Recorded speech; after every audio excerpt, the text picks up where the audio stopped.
토마스 카를라일이라고 하는 분이 했던 말이 있어요. 우리 함께 같이 읽어보실까요? 길을 가다가 돌이 나타나면 약자는 그것을 걸림돌이라고 하고 강자는 그것을 디딤돌이라고 한다. 아멘. 이게 토마스 카를라일이라고 하는 사람이 한 말이에요. 길을 가다가 약자도 강자도 돌을 만날 수 있다는 거예요. 그런데 약자는 그 돌 때문에 걸림돌이 돼서 넘어져 버리고 말지만 강자는 그것을 디딤돌로 삼아서 더 앞을 향하여 달려갈 수 있다라고 하는 겁니다.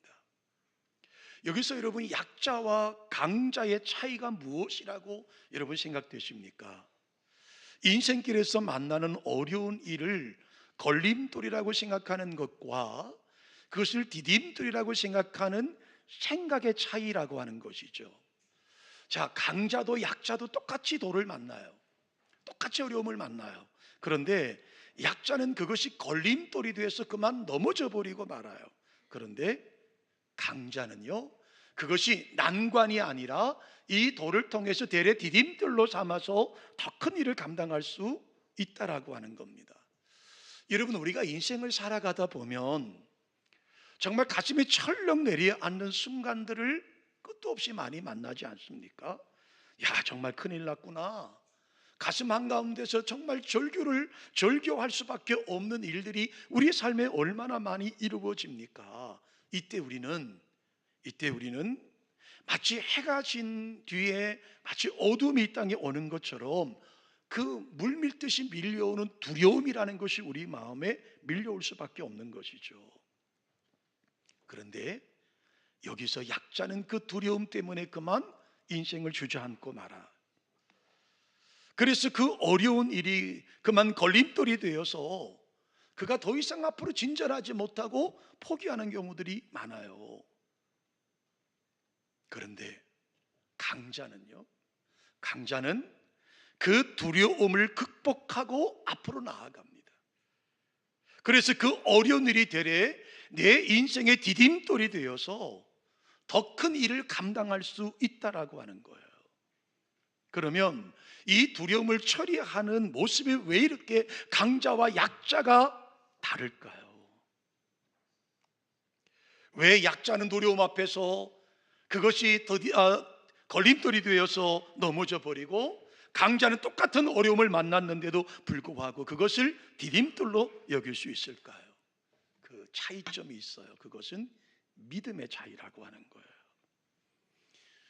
약자는 믿음이 연약해서 두려움이 왔을 때 흔들려서 그만 넘어져 버리고 말아요. 그러나 강자는 두려움이 밀려올 때 믿음이 굳건히 자리를 지켜서 결국은 두려움을 물리칠 수 있다라고 하는 사실이에요. 저는 오늘 2025년도를 시작하는 저와 여러분 앞에 수많은 난관이 있을 수 있다고 생각합니다. 우리가 미처 생각하지 못했던 많은 일들이 우리 앞에 있을 거라고 생각합니다. 그러나 여러분 두려워하지 마십시오. 우리 거기에 넘어지는 자가 아니라 그것을 디딤돌로 삼아서 하나님 앞에 더 큰 영광을 감당할 수 있는 은혜가 우리 가운데 있기를 주님의 이름으로 축원합니다.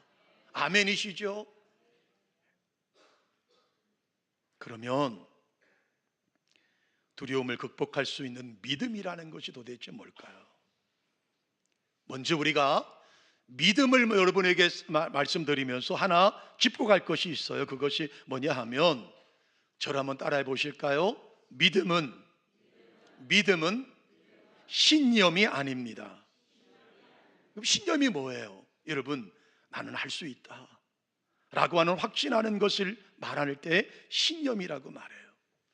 내 안에 잠재력이 있고 마음만 굳게 먹으면 얼마든지 할 수 있다고 믿는 것을 우리 믿음이라고 말하지 않고 신념이라고 말을 해요.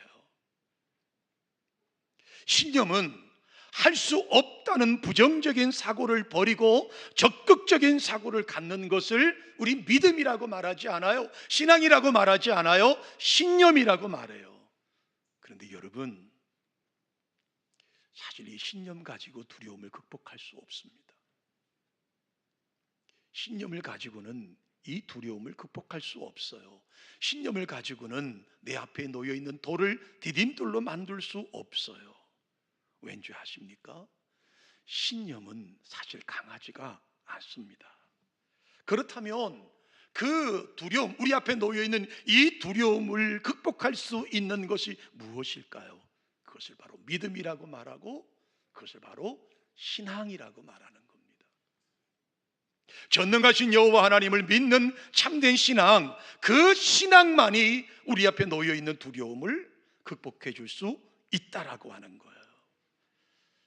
우리가 인생의 어려움을 당했을 때 하나님께서 우리에게 무엇이라고 말씀하시는지 잘 살펴보아야 합니다. 여러분, 예를 들어 볼까요? 여호수아 1장을 보시면 이스라엘 동안 40년 동안을 이스라엘 이끌어가던 리더자 모세가 생을 마감하고 그의 후계자였던 여호수아가 그 큰 사역을 감당합니다.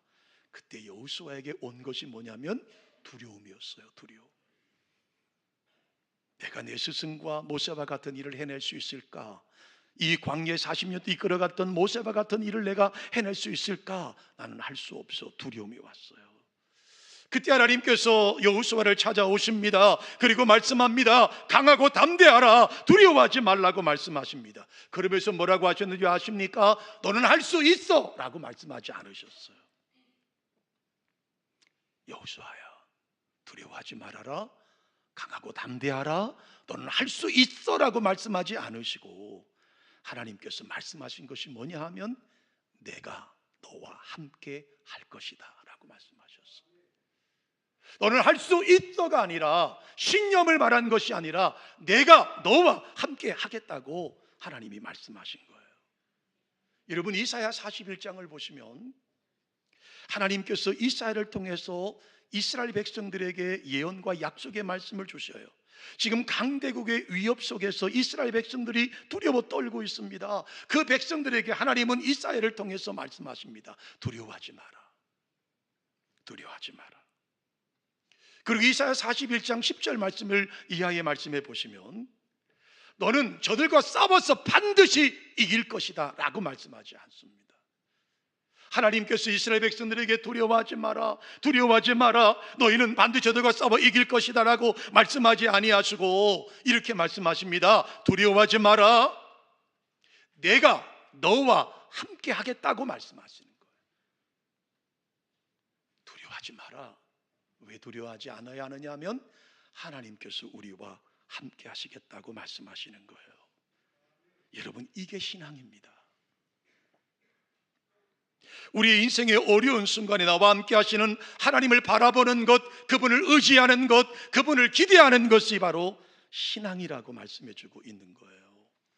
이 신앙의 힘으로 우리 앞에 어떤 어려움이 있다 하더라도 우리는 이겨낼 수 있다라는 겁니다. 그것이 걸림돌이 아니라 이 신앙 때문에, 하나님이 우리와 함께 하시기 때문에 우리는 그 돌을 향하여 걸림돌이 아니라 디딤돌이라고 자신 있게 말할 수 있는 거예요.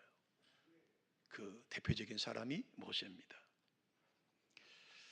여러분, 우리가 아시는 바와 같이 모세는 나이 80에 하나님의 뜻밖의 부름을 받습니다. 그리고 도무지 자신이 감당할 수 없는 어마어마한 사명을 부여받습니다. 모세도 여호수아처럼 강대국 앞에 놓여있던 이스라엘 백성들처럼 두려움이 그에게 밀려왔습니다. 내가 할 수 있는 일이 아니에요. 40년 동안 처가살이 하면서 광야에서 목동으로 양이나 치던 내가 이스라엘 백성 430년 동안 종살이하던 그들을 이끌어서 가나안 땅에 들어간다는 것은 불가능한 일이었어요. 그래서 그는 하나님에게 말합니다. 하나님, 나 할 수 없어요. 오늘 짧은 성경이지만 4번씩이나 걸쳐서 하나님, 저 못합니다. 저 할 수 없습니다. 거절합니다. 왜요? 아직 모세에게는 그만한 믿음이 그에게 없었기 때문이죠. 하나님께서는 인내하시면서 모세에게 믿음을 세워 가십니다. 연약했던 그의 믿음을 하나님 강하게 해주시죠. 제일 먼저 모세에게 하신 말씀이 바로 이것입니다. 출애굽기 3장 12절 말씀 우리 함께 읽어보실까요? 내가 반드시 너와 함께 있으리라. 아멘. 못합니다 하나님, 저 그만한 인물이 안 됩니다, 저 그 일 못합니다. 아니 내가 지금 내 상황 아시지 않습니까? 이 사막 한가운데서 40년 동안 무명으로 살아가던 저의 모습이지 않습니까? 아니 차라리 부르시려면 40년 전에 내가 애굽의 왕자의 신분으로 있을 때 쓰시지. 그때 힘도 있고 지식도 있고 지혜도 있고 내가 뭐든지 할 수 있다라고 하는 신념도 있었는데 지금은요 그것도 없어요. 못합니다.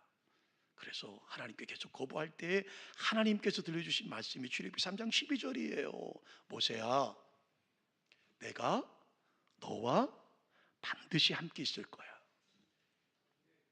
내가 너와 반드시 함께 있을 거야. 하나님께서는 모세에게 내가 알 수 있어 라고 말씀하지 않습니다. 내가 알 수 있어가 아니라 내가 너와 반드시 함께 있을 것이라고 말씀하고 있는 거예요. 하나님도 모세가 날 할 수 없다는 말에 동의하시는 것 같아요. 그리고 이제 말씀합니다. 모세야, 맞아, 너는 할 수 없는 사람이야, 너는 능력이 없는 사람이야. 그런데 내가 너와 함께하면 할 수 있다고 말씀하시는 거예요. 그 다음에 보여주신 것이 뭐예요? 지팡이입니다. 지팡이. 자, 모세는 하나님의 지팡이를 들고 나서야 하나님께서 함께 하심을 굳게 믿을 수가 있었다라고 하는 거예요. 할 수 없습니다가 아니라 그래, 하나님 앞에 함께 하시면 할 수 있어.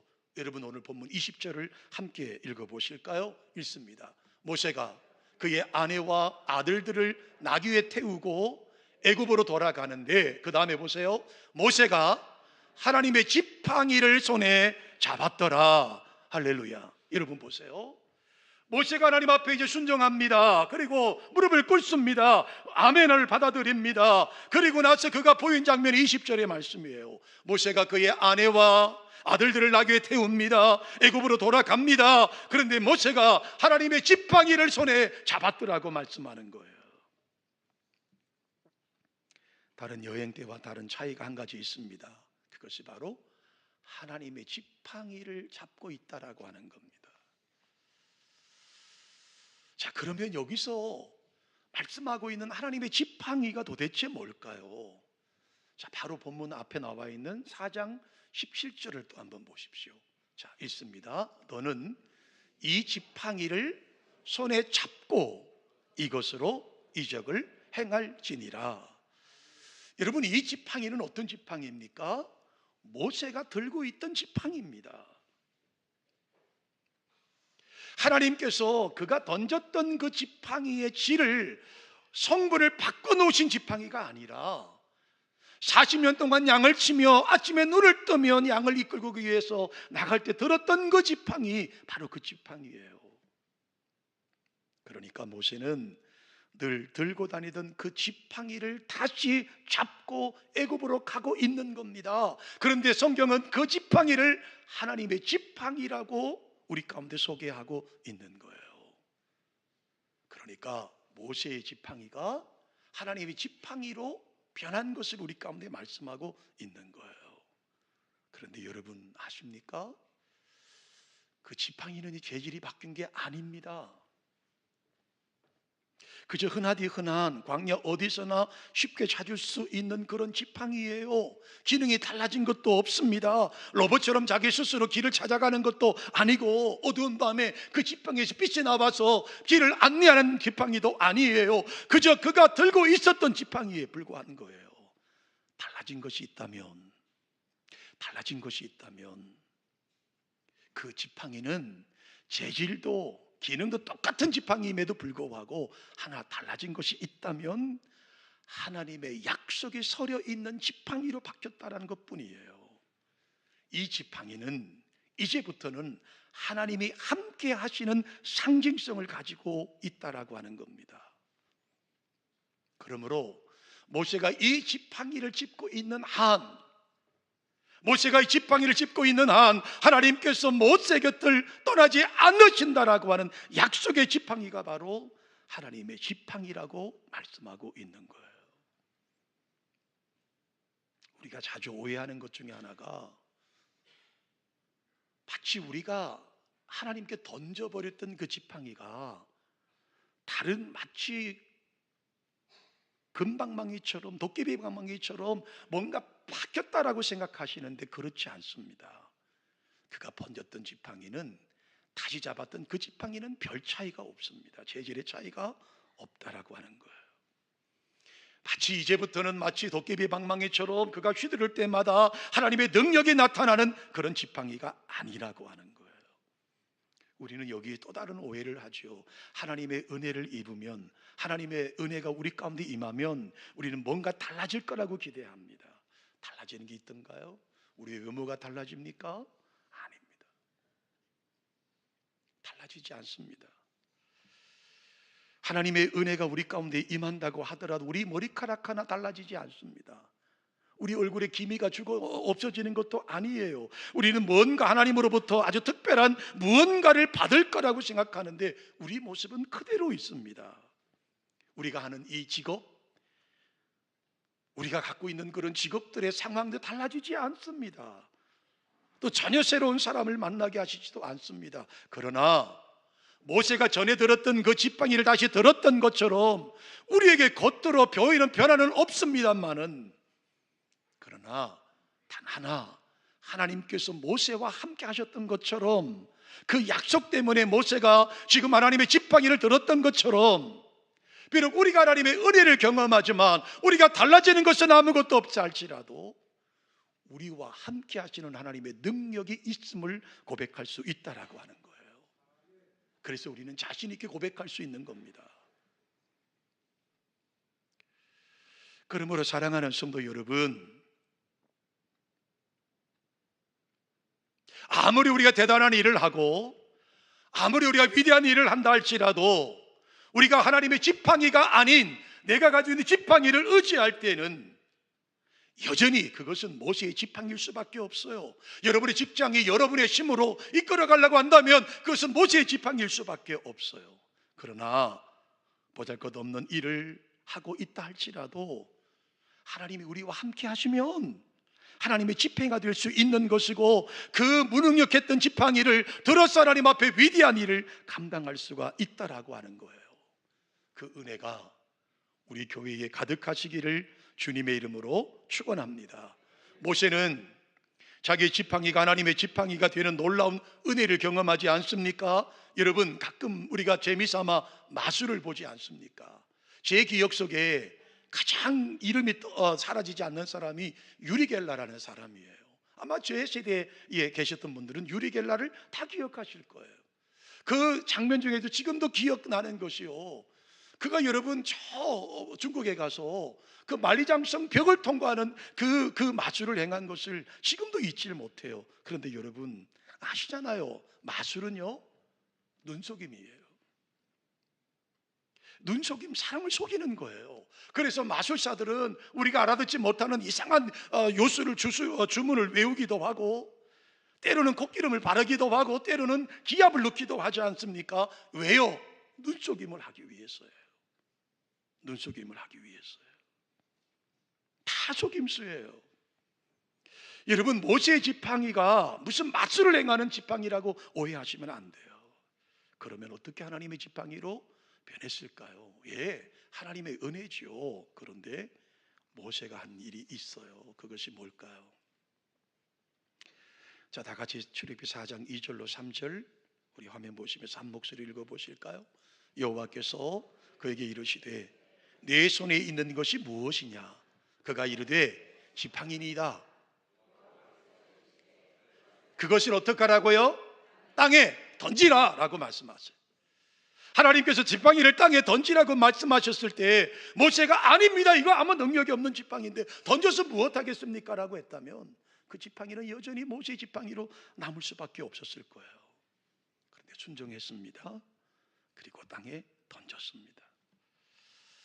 하나님께서 모세에게 물으신 것이 뭐라고요? 내 손에 있는 게 뭐냐? 내 손에 있는 게 무엇이냐? 모세는 하나님 저 지팡이입니다. 그 지팡이는 모세에게 있어서 생명과도 같은 지팡이일 수 있어요. 자기 생계를 책임지는 지팡이일 수도 있어요. 그 지팡이 때문에 먹고 살아간다고 생각할 수 있습니다. 그래서 어쩌면 모세가 가지고 있던 그 지팡이는 모세에게 있어서 존재 이유일 수도 있어요. 왜요? 이 지팡이를 잡음으로 내가 목자가 되고 목동이 될 수 있었던 것이죠. 지난 40년 동안 그가 눈을 뜨고 가장 먼저 한 일은 뭘까요? 양을 치러 나가면서 그 지팡이를 챙기는 것이었어요.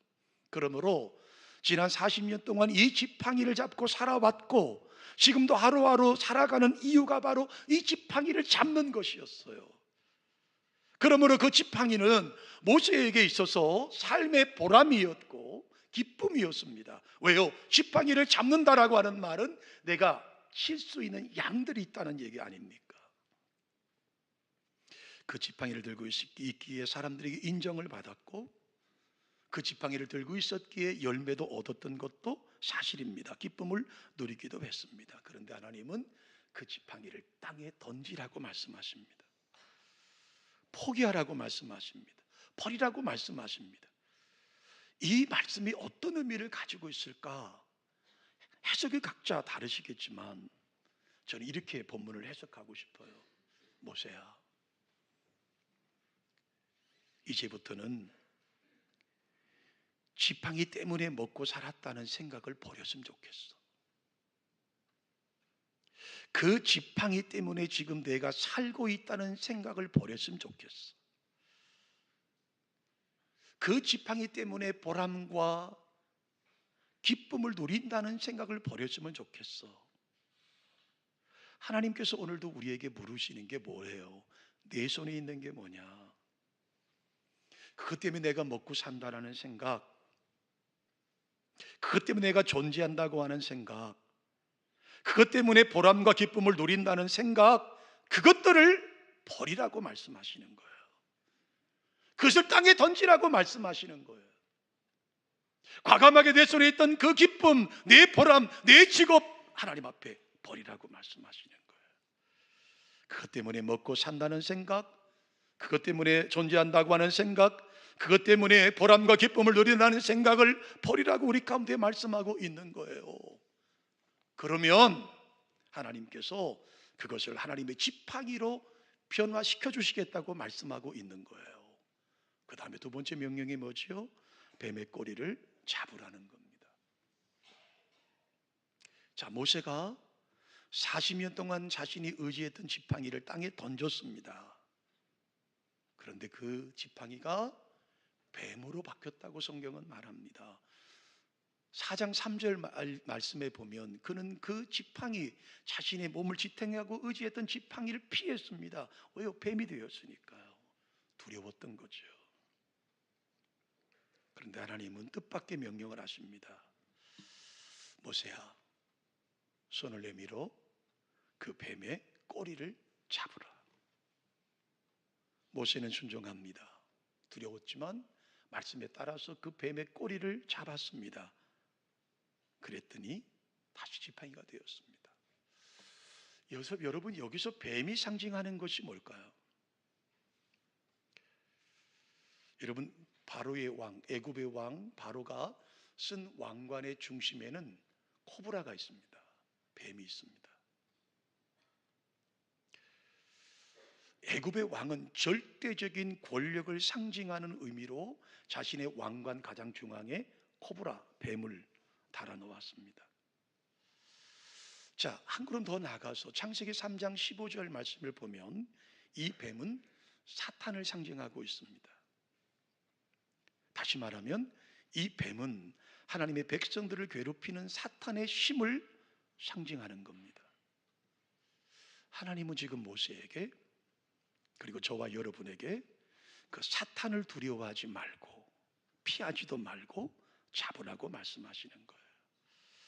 또 한 가지 생각할 수 있는 것은요, 상식적으로 뱀은 머리를 잡아야 안전하지 않습니까? 목 부분을 잡아야 되는 거예요. 그래야 돌아서서 우리를 물지 않지 않습니까? 그런데 여러분, 코브라의 꼬리를 잡으면 어떻게 될까요? 아마 그대로 돌아서서 잡는 사람 손목을 물어버릴 수밖에 없고, 그러면 우리는 죽을 수밖에 없는 상황이 되는 것이죠.